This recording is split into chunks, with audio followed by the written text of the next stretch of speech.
majina naitwa Veronica Langat, nafanya posta Nakuru, na tuko some more issues.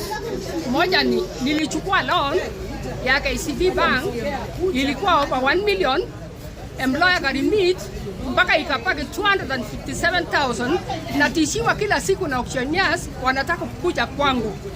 Nikashangaa na uliza waambia nani alilipa nyinyi temoa, akapakisha 259,000.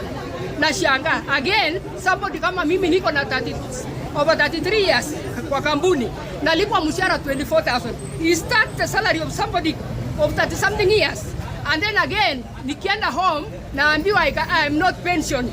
There are some ranks here in post office. I don't know inawaka aje. Yenye nilikuwa naomba, whoever can understand us, whoever can hear us, kama ni parliament, kama ni senate, wa review poster according to salary. Hata nikienda retire because I am remaining with some few months. Sitapewa pesa yangu from 2015 at employer wajarimi. There are so many people wamekufa huko nje. Yangu nimechunguza ni over 400,000 itawaja kwa kampuni. Hakuna mtu atakuwa ananitetea baadaye. Nitakuwa hata ni mzee, niko nyumbani, sijui hata Nairobi ni wapi. Nitaendea nani? Hata siwezi panda. Nani atanipea hiyo 400,000 wajia kampuni? Kwa majina naitwa Lina Kisang. Nafanya posta Nakuru. Nimefanya kwa miaka 33 years. Mshahara yangu ni 28,000. Sijapata mshahara kwa miezi 7. Ninalilia haki yangu.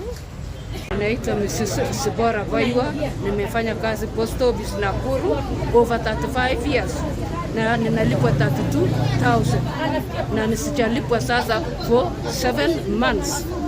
My name is Nancy. I work with Postal Corporation of Kenya, Nakuru. I have worked for this corporation for over 30 years, and my salary is 28,000. And we have not been paid for 7 months. I'm Justus Onganga. I'm working with the Postal Corporation of Kenya, Nakuru. My salary is 34,000. I've worked for 12 years, and I've not been paid for 7 months.